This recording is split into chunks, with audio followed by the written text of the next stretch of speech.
know, this is called putting your money where your mouth is. When I come and do these things and do them live, and then you don't know what you're going to get. You know, so they asked me to do the brain maps on some people that were having the bars done, and it's like, okay, that's good. You know, I'm open. I'm always pushing the envelope. I'm on the front of the curve that's on the front of the curve. We have to look back to see where the cutting edge is. All I can tell you is when I saw the results, my jaw dropped. I was so astounded. And you got to remember, I've been doing this for 16 years. I have seen brains of every kind and all different kinds of conditions.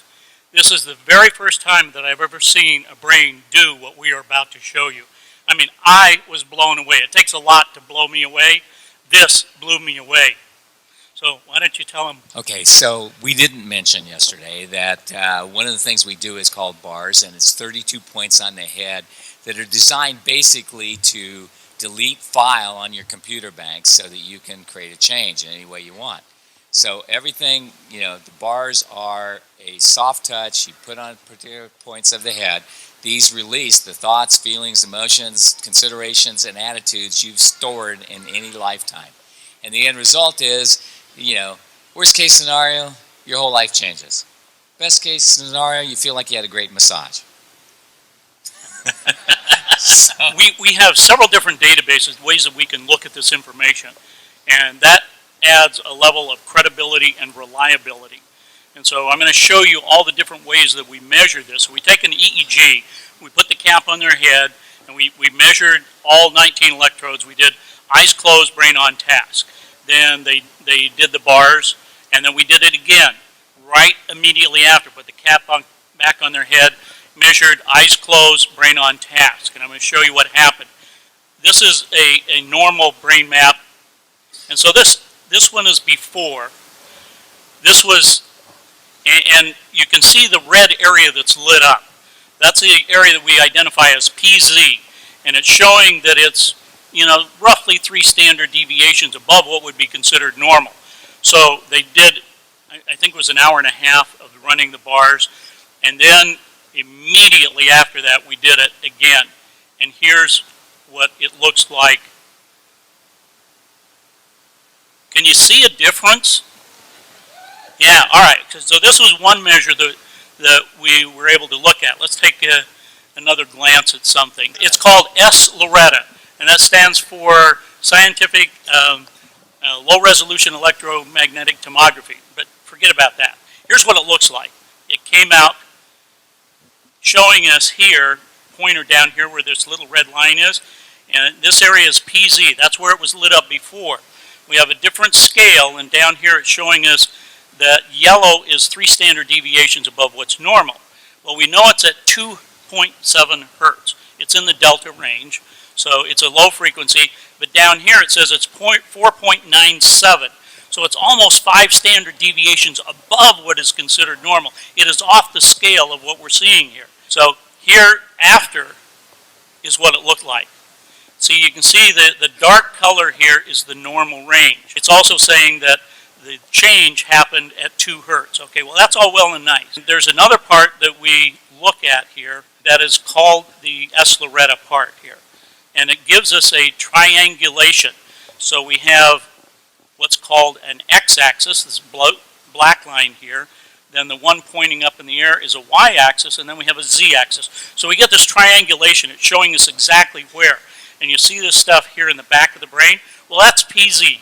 That's where you just saw, you know, it all lit up. So here's the after. It's gone. It's gone. This doesn't happen in my world of measuring brains. Not in a matter of a few minutes. Now, being the scientist I am, that's not good enough for me. That's great, but I want to see it in action. You want to see it in action? For real? All right. So here's the brain, the area PZ that we're looking at there. And you can see the red coming in and out, that sort of thing. This is the playback of the EEG. So we've taken her eyes closed EEG, and we're now playing it back. So I went through and pulled out the pieces that I wanted to show, and they said, okay, make this little movie for me and show it. Now let's look at the after as well. Okay, so here's the after. All right, so that's the after. Let's go to the before. You see it? There's the before.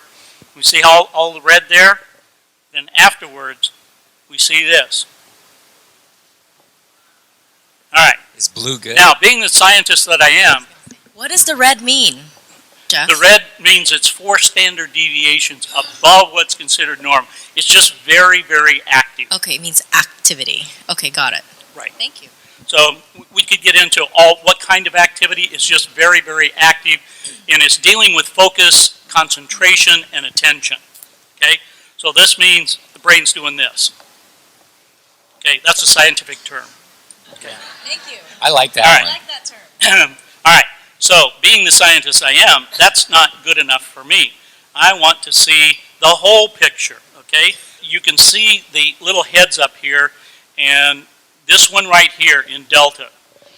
We're going to watch that as it plays through the sequence of events here. Additional things that are down here that we're looking at are coherence. Coherence is how the brain processes information. Okay, thank you. So there is a hypocoherence and a hypercoherence. The blue here indicates that we have a hypocoherence. So what we're seeing happen is the brain is just doing its normal thing. So the phase and the coherence is what allows that higher level of consciousness. So in measuring thousands of advanced meditators over the last couple of years and talking to them and looking at their brain maps, we've been able to determine that this relationship between phase and coherence is very important. We've also done some things with heart math where we've had people wear this heart device for 24 hours and we would map them during the brain when they were doing meditations. And they would be meditating for 2 hours at a time in a room like this. So we would have 450 people, and we're measuring some of these people and looking at the relationship. And when people had these profound experiences, when they were able to have kundalini energy, and we've mapped these things, we have validation of them, that the phase and the coherence become very important, and we would see an alignment of the phase and the coherence in what I just showed you, and the heart coherence. So when there is complete heart coherence and brain coherence, then people start to have these magical experiences and start to have energy lining up. And this is about, so when you talk about aligning the energy in the chakras and coalescing that energy, this is what we've been looking at. And so what I'm seeing in this Barras situation is not only a complete physical alignment, but I'm talking about the alignment with the universe, because there's a part of the brain called the thalamus that regulates all of these frequencies. And the thalamus, at the top of the thalamus, is a thing called the thalamic gate. Now, at the thalamic gate, there are a set of what we call reticular cells. These reticular cells allow other cells to bind to them, and so there's axonal columnar cells that grow up out of the brain, and it comes out right here. And what do we call that? The crown chakra. That's the antenna. So when there is what we call oscillation, vibration from the field, and it's coming in through your crown chakra, going down to the thalamic gate, into your brain, and all of the frequencies are distributed there, then it becomes resonation. The cells in your body are resonating with that energy. So when you have a thought, where does it come from? It starts down in the subcortical regions of your brain. It goes up through the thalamic gate, comes out here, and interacts with the field. Okay, you still with me? Remember yesterday I was talking about 17 seconds? If you hold that energy and you're putting that energy out for 68 seconds, that is wave energy that's coming out, right? Once you hold that amount of time, the visualization that you just heard and that you just did, that kind of visualization, if you hold that for 68 seconds, it now has enough mass energy in the brain to affect particle energy. Okay?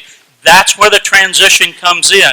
So the longer you hold these thoughts, the longer you work with them, whether it's visualization, mind movies, whatever your technique is, the power of that is absolutely astronomical. Now, to be able to coalesce that energy and to bring it together in what I just showed you is absolutely possible. And I believe we only have, the one person that we processed so far. But as a scientist, I can tell you with what I've seen over the last 2 years and the thousands of people that I've worked with, this is absolutely amazing. And I'm sure that each and every one of you have the ability to harness this energy, to start working with that within yourselves, because it's not the magic of the science. The science just helps you let you know what is happening and how it's happening to you as an individual.